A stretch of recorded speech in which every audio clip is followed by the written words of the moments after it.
Miren, Veracruz parece un estado abierto, tropical, lleno de playas y sones jarochos, pero la verdad es que tiene rincones donde ni los propios veracruzanos pueden meter el pie. Hay cuevas selladas, islas militares, ruinas cercadas, volcanes que matan y selvas donde la ley ni se asoma. Yo llevo años escuchando historias de estos lugares, y hoy les voy a contar 10 sitios del estado jarocho donde está prohibido entrar, cerrado el paso, o simplemente nadie regresa a contarlo. Prepárense bien, que esto se pone bueno, porque hay cosas en Veracruz que el gobierno prefiere que ustedes ni siquiera sepan que existen y otras que la propia naturaleza se encarga de esconder muy bien. Venga, suscríbete que te lo cuento todito. Número 10. La Isla de Sacrificios. Frente al malecón del puerto de Veracruz, a menos de 1 kilómetro de la costa, hay una isla que todo turista ve desde el paseo, todo mundo fotografía desde los barcos y a la que absolutamente nadie puede bajar.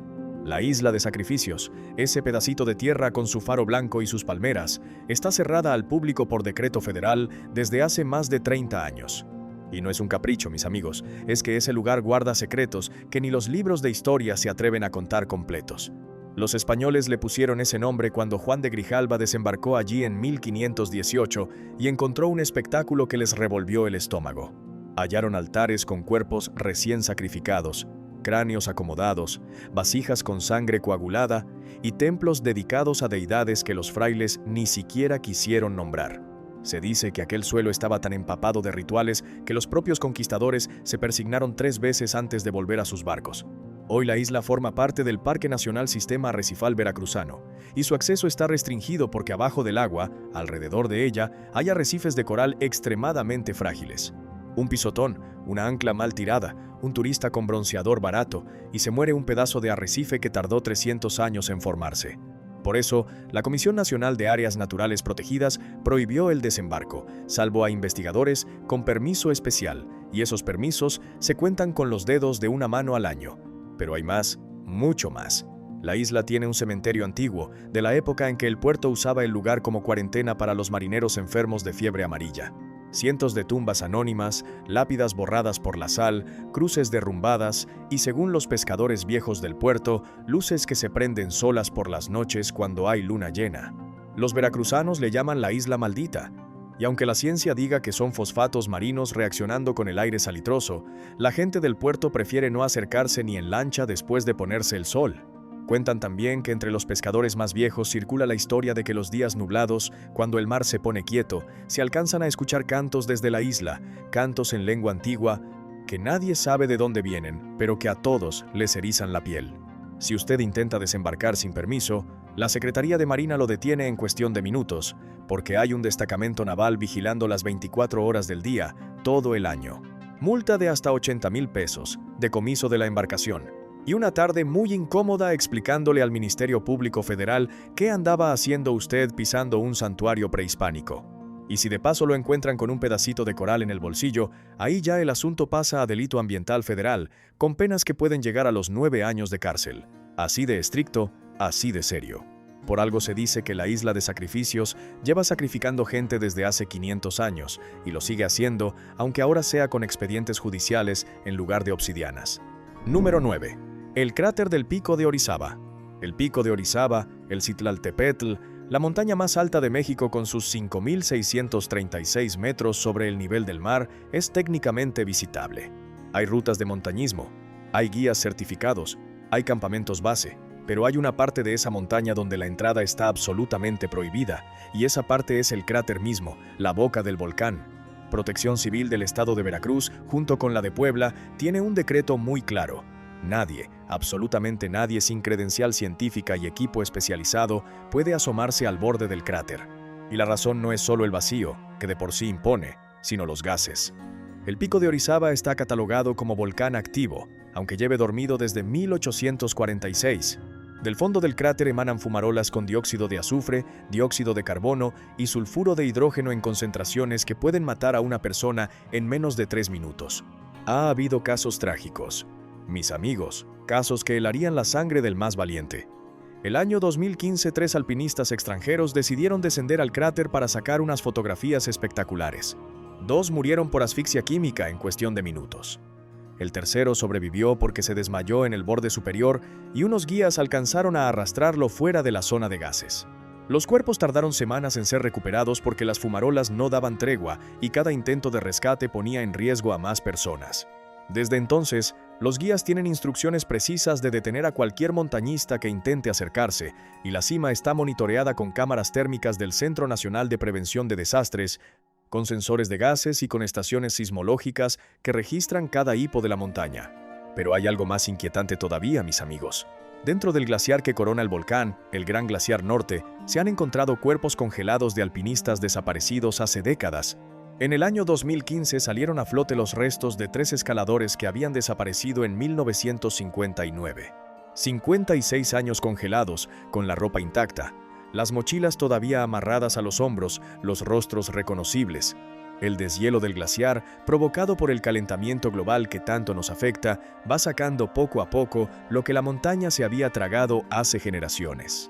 Los familiares, ya ancianos, algunos han podido reconocer a sus hermanos y padres desaparecidos hace más de medio siglo, como si el tiempo no hubiera pasado.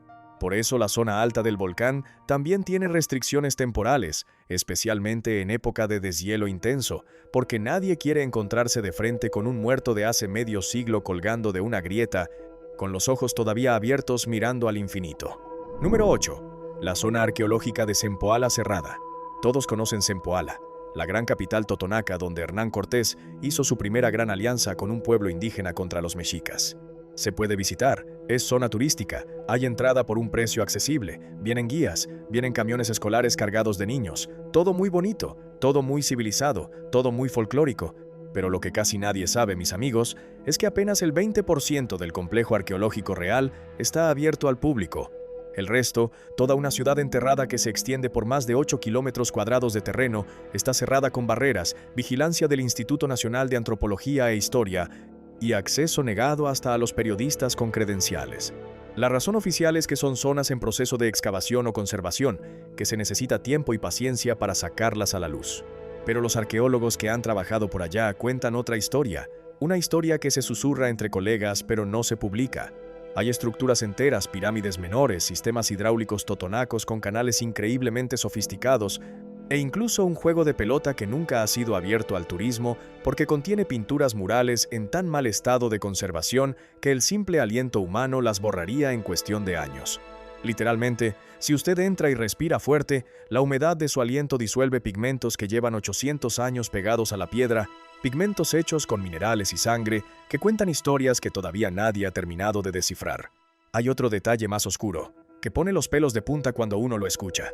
En la zona cerrada, allá por 1981, un grupo de trabajadores de excavación encontró una fosa común con más de 50 esqueletos humanos, muchos de ellos de niños de corta edad, acomodados en patrones rituales muy específicos. Los sacrificios totonacos fueron un tema que el gobierno mexicano prefiere no ventilar demasiado en los libros de texto, porque choca con la narrativa romántica de que los totonacos eran los indígenas buenos que se aliaron contra los sanguinarios aztecas. Resulta que los totonacos también tenían sus cositas muy oscuras, y esas cositas siguen enterradas bajo lonas, cercas metálicas y una discreción absoluta.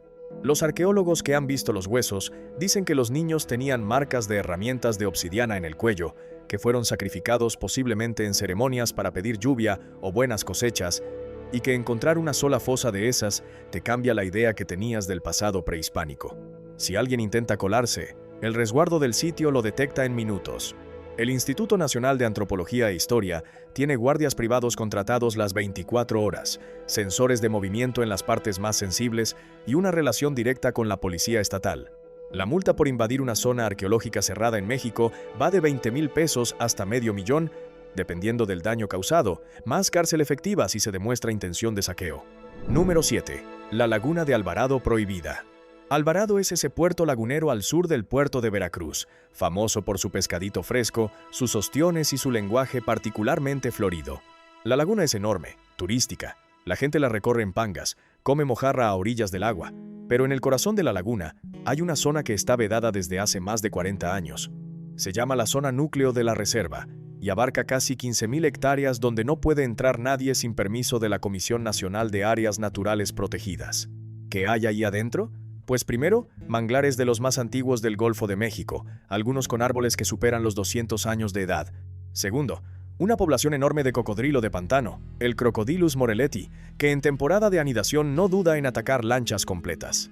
Tercero, y esto es lo más delicado, zonas de reproducción de especies críticamente amenazadas como el manatí antillano, del que apenas quedan unos pocos ejemplares en aguas mexicanas.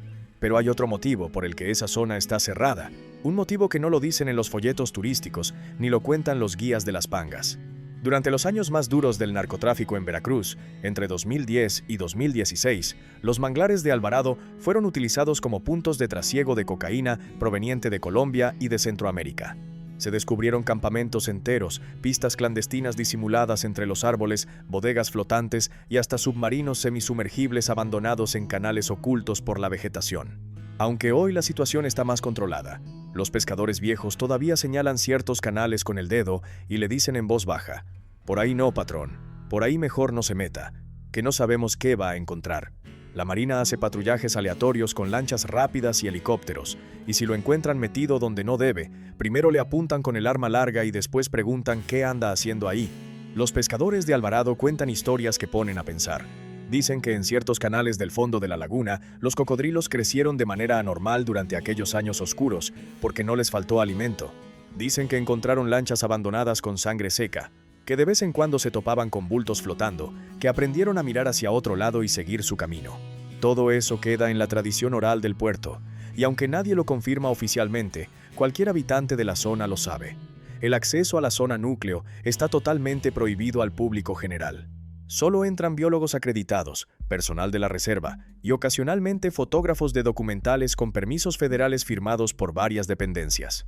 Las multas por invasión van de los 50,000 pesos para arriba, y si de paso encuentran algo raro en su lancha, ya ni hablamos de la cárcel federal. Número 6. La ciudad perdida del Tajín escondida. El Tajín es una de las zonas arqueológicas más espectaculares de México, con su pirámide de los nichos, sus juegos de pelota, su arquitectura totonaca única. Se puede visitar, sí, la parte turística es imponente, pero igual que pasa con Zempoala, la zona abierta al público es apenas una fracción de lo que realmente hay. Los arqueólogos calculan que el complejo total del Tajín se extiende por más de 1,050 hectáreas, y de eso, los turistas pueden caminar por apenas unas 40. En la selva que rodea la zona visitable, cubierto por maleza, raíces gigantes y siglos de olvido, hay lo que los especialistas llaman el Tajín Chico y las zonas altas. Un conjunto de edificios administrativos, residenciales y religiosos donde vivía la élite totonaca. Hay plazas, templos, terrazas. Pero está cerrado porque es terreno inestable. Las estructuras podrían colapsar con el paso de visitantes y porque las excavaciones siguen incompletas. Pero lo más curioso es lo que está todavía más allá. En la periferia del parque arqueológico, entre la selva densa del norte de Veracruz, hay zonas que ni los arqueólogos han podido mapear completas porque la vegetación es tan cerrada que cada año vuelve a tragarse los senderos. Se han detectado por imágenes satelitales decenas de estructuras que nunca han sido excavadas, pirámides menores, plataformas ceremoniales, canales, y algunas de esas zonas están tomadas por comunidades locales que no quieren que el gobierno meta las narices porque consideran que son sitios sagrados que no deben ser profanados por el turismo. Hay un acuerdo tácito, mis amigos, un acuerdo silencioso que lleva décadas funcionando. El Instituto Nacional de Antropología e Historia no excava donde no lo dejan, las comunidades no denuncian saqueos porque ellos mismos vigilan lo suyo, y la selva sigue cuidando lo que lleva 1000 años cuidando con sus raíces, sus nauyacas y sus pantanos. Meterse allí por cuenta propia es triple problema encadenado. Está prohibido federalmente con sanciones penales, está prohibido comunitariamente con consecuencias que mejor no averiguar, y la selva veracruzana del norte no perdona errores de principiantes. Hay víboras nauyacas que matan en horas, hay jaguares que todavía cazan en esos parajes apartados, hay pantanos disimulados bajo hojarasca donde usted se hunde hasta el pecho sin manera de salir, y la señal de teléfono celular simplemente no existe ni por casualidad. Los pocos investigadores que han entrado con permisos de las comunidades cuentan que caminan con machete en mano, con botas altas, con guía local indispensable, y aún así regresan con historias de haberse perdido durante horas a pocos metros del sendero marcado. Suscríbete para demostrar que estos videos sí ayudan y sí tienen sentido. Número 5. Las cuevas de Atoyac selladas. En el municipio de Atoyac, al centro del estado, hay un sistema de cuevas kársticas conocido como las Cuevas del Caracol, o localmente como las Cuevas de los Murciélagos. Es un laberinto subterráneo que se extiende por más de 12 kilómetros explorados y probablemente mucho más sin explorar. Durante décadas fue destino de espeleólogos, aventureros y turistas atrevidos. Hasta que en el año 2017, Protección Civil del Estado cerró la entrada con rejas de acero y decretó prohibición total de acceso. Hay dos razones oficiales. La primera, la inestabilidad geológica. Después de los sismos de 2017, los estudios detectaron que varias galerías podían colapsar con mínima vibración. La segunda, la población de murciélagos. Allí habitan más de 200.000 murciélagos de al menos 8 especies distintas, algunas en peligro de extinción, y la presencia humana alteraba gravemente su ciclo reproductivo. Además, varios turistas habían contraído histoplasmosis, una infección pulmonar grave causada por el guano de murciélago, que en casos severos puede ser mortal. Pero hay una tercera razón, mis amigos, mucho menos publicitada y mucho más oscura. En 1998, un grupo de espeleólogos reportó haber encontrado, en una galería profunda de las cuevas, restos humanos que no eran prehispánicos, sino modernos. Ropa de la década de los 90, zapatos deportivos, huesos claramente pertenecientes a personas desaparecidas hace no mucho tiempo. La Fiscalía Estatal hizo una inspección rápida, encontró más de lo que buscaba, y desde entonces se rumora con insistencia que las cuevas fueron utilizadas durante los años peores de la violencia en Veracruz como lugar de desaparición forzada, como fosa natural improvisada por los criminales que conocían bien el laberinto. Nadie ha dado cifras oficiales, ni el gobierno estatal, ni las fiscalías especializadas, ni los colectivos de búsqueda de personas desaparecidas. Pero los espeleólogos que alguna vez pisaron esos túneles hablan en voz baja, con la mirada esquiva, y los habitantes de Atoyac prefieren no hablar del tema cuando les preguntan los reporteros. Las madres buscadoras del Estado han solicitado en varias ocasiones permiso para entrar a buscar a sus hijos, pero el permiso no les ha sido otorgado, con el argumento de la inestabilidad geológica y el riesgo sanitario. Las cuevas están selladas con rejas gruesas, con candados industriales, con vigilancia permanente. Se pueden ver desde afuera, tomar fotos del portón de metal oxidado, pero nadie entra. Y si usted se atreve a forzar la reja, además de la multa federal y la detención inmediata, podría encontrarse con cosas que no querría haber visto jamás en su vida, cosas que le quitarían el sueño durante años. Número 4. El volcán San Martín Tuxtla y su cumbre prohibida. En la Sierra de los Tuxtlas, esa región mágica del sur de Veracruz llena de selva, ríos y niebla perpetua, se alza el volcán San Martín Tuxtla. Tiene 1.650 metros de altitud. Es de los pocos volcanes de la vertiente del Golfo, y su última erupción documentada fue en 1793. Parece dormido, parece tranquilo, parece una montaña más, pero no lo es. La reserva de la biosfera de los Tuxtlas, que abarca el volcán y su entorno, tiene una zona núcleo prohibida al público, y esa zona incluye el cráter y las laderas altas. ¿Por qué? Primero, porque es uno de los ecosistemas más biodiversos de México. En los bosques mesófilos de montaña del San Martín habitan especies endémicas que no existen en ningún otro lugar del planeta. El mono aullador, el tucán de pecho azufrado, la rana arborícola de los Tuxtlas. Un solo excursionista mal portado puede introducir plagas, bacterias o semillas invasoras que destrocen un ecosistema que tardó millones de años en formarse. Segundo, el volcán sigue siendo geológicamente activo. Las fumarolas son pequeñas, casi imperceptibles, pero los sismógrafos del Servicio Geológico Mexicano registran microsismos frecuentes. Una erupción, aunque sea pequeña, en una zona con turistas sería una catástrofe. Tercero, y aquí viene lo raro, hay reportes históricos de gente que ha desaparecido subiendo al cráter. Campesinos, leñadores, algún extranjero aventurero. Suben, no bajan y sus cuerpos no se encuentran. La selva de los Tuxtlas es tan densa que tragarse a una persona es cuestión de horas. Existe también la leyenda, muy arraigada entre los nahuas de la región, de que el San Martín es el hogar de los chaneques, esos espíritus traviesos del folclore indígena mexicano. Los chaneques desorientan a los viajeros incautos, los pierden en senderos que se repiten, los confunden con voces y luces que no están.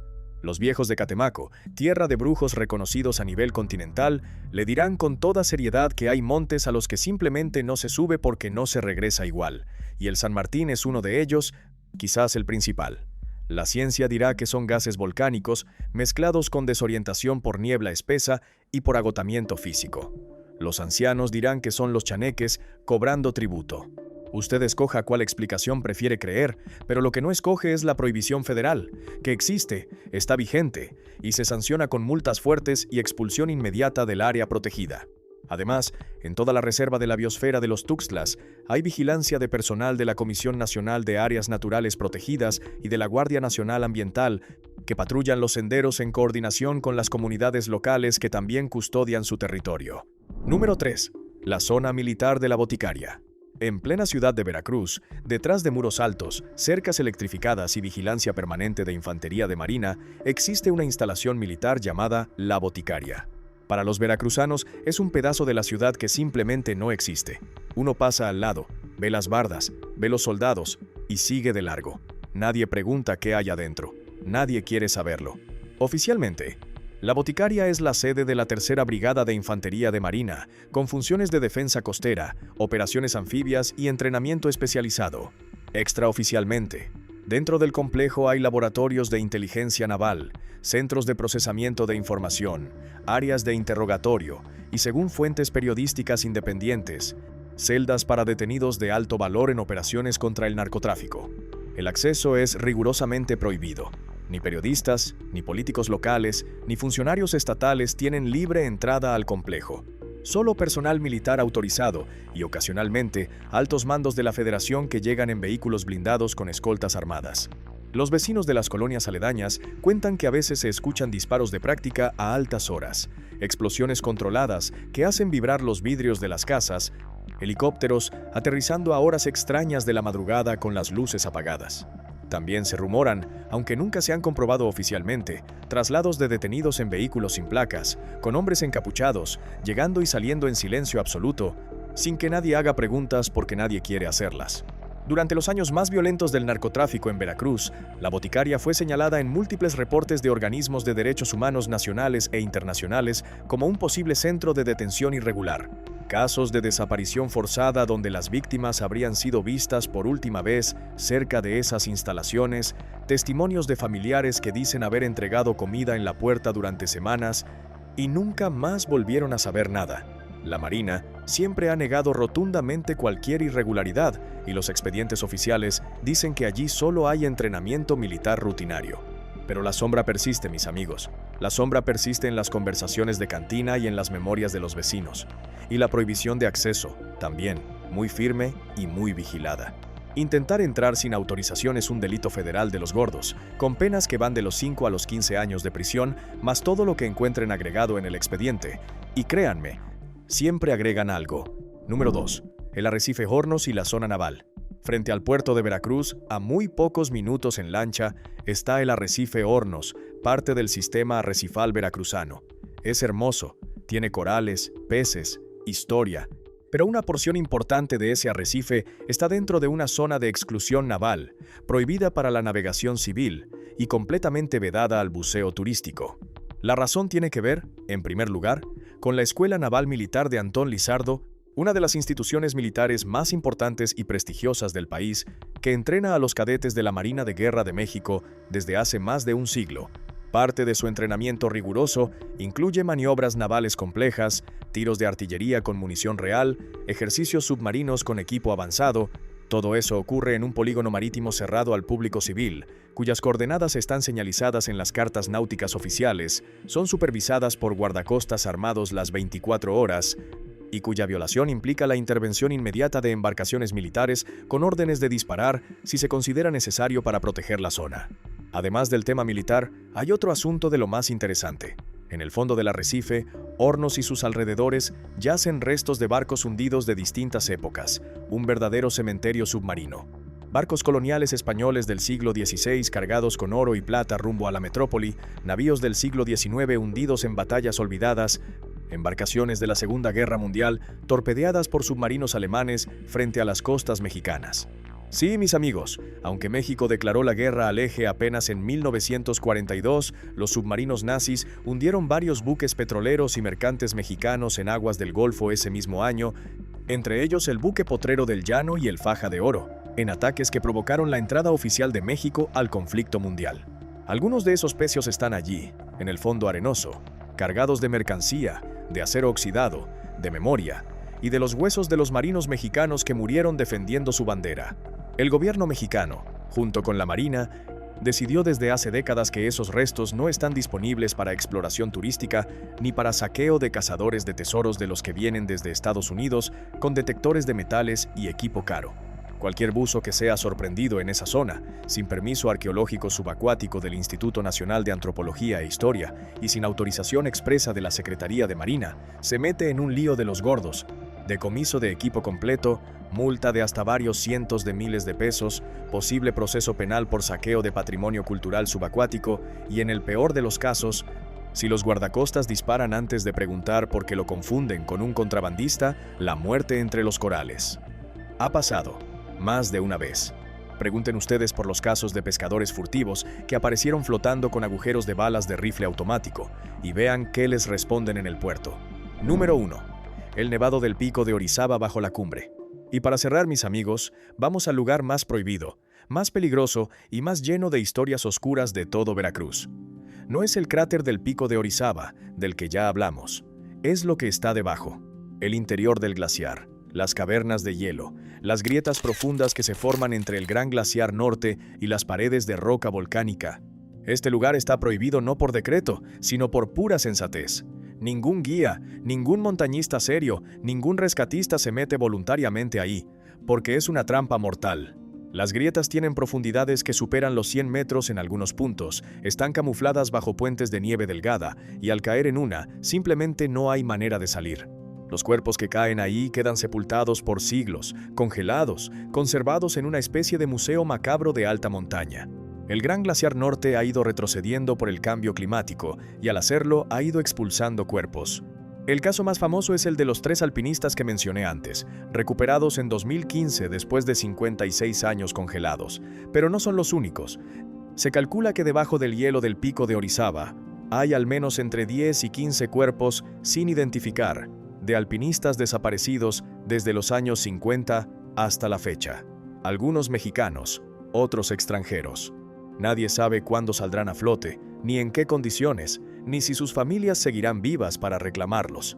Ingresar a esa zona del glaciar es técnicamente posible para montañistas expertos con equipo de alta montaña, cuerdas, crampones, piolets, arneses, pero Protección Civil de Veracruz y de Puebla, junto con el Centro Nacional de Prevención de Desastres, piden insistentemente que no se haga. Los rescates en caso de accidente son casi imposibles. El helicóptero no puede acercarse por la altitud y los vientos. Los rescatistas tendrían que subir a pie durante días, y cada año, puntualmente, hay al menos una tragedia en el Citlaltépetl. 1, 2, 3 montañistas que no regresan. El lugar es tan peligroso que incluso los propios indígenas nahuas y totonacos de la región tienen prohibido subir a él dentro de su cosmovisión tradicional ancestral. Lo consideran morada de los dioses del frío, de los espíritus del invierno eterno, del señor de las nieves que nunca se derriten del todo. Se cuenta que los chamanes viejos, cuando alguien enfermaba gravemente sin cura aparente, decían que su alma se había ido al Citlaltépetl a extraviarse entre las grietas del glaciar y ya no había manera de traerla de vuelta al cuerpo. Por eso, en las comunidades cercanas al volcán, nadie sube por gusto, nadie sube por deporte. Suben los que tienen que subir, con oraciones, con ofrendas y siempre pidiendo permiso a la montaña antes de dar el primer paso. Así que el Pico de Orizaba, en su interior helado, es el lugar más prohibido de todo el estado de Veracruz. No porque exista una reja metálica, ni un decreto estatal, ni un soldado vigilando en la entrada, sino porque la montaña misma no permite que nadie entre y salga con vida de manera segura. Es la propia naturaleza la que pone los candados. Es una frontera natural, impuesta por la geografía y por la altura, respetada por todos los que saben de montaña en serio, por todos los que llevan tiempo en el oficio. Y los que no la respetan, ahí se quedan, para siempre. Congelados, preservados, esperando a que algún día el calentamiento global los devuelva a la superficie para que sus familias, si es que todavía quedan familias que los recuerden, puedan por fin darles sepultura digna. Y estos son, mis amigos, los 10 lugares prohibidos del estado de Veracruz que ustedes no podrán visitar nunca. Islas con arrecifes sagrados custodiadas por la Marina, volcanes asesinos con gases mortales, ruinas selladas llenas de fosas rituales, lagunas con cocodrilos y fantasmas del narcotráfico, Cuevas con murciélagos y con secretos enterrados, selvas impenetrables tomadas por comunidades celosas, zonas militares con pasados oscuros, pecios hundidos llenos de oro español y de víctimas de torpedos nazis, y glaciares que devoran alpinistas y los escupen medio siglo después. El estado jarocho no es solo son jarocho y marisco fresco, mis amigos queridos. Hay una cara oscura, una cara prohibida, una cara cerrada con llaves que nadie quiere abrir, y mejor así, mucho mejor así. Hay lugares en este mundo donde es preferible no meterse, porque los que se meten, ya saben ustedes muy bien, no siempre regresan a contar lo que vieron. Nos vemos en el siguiente video, mis amigos. Cuídense mucho, no se metan donde no deben, y si alguien les dice que un lugar está prohibido, créanle sin discutir. Por algo será, por algo será.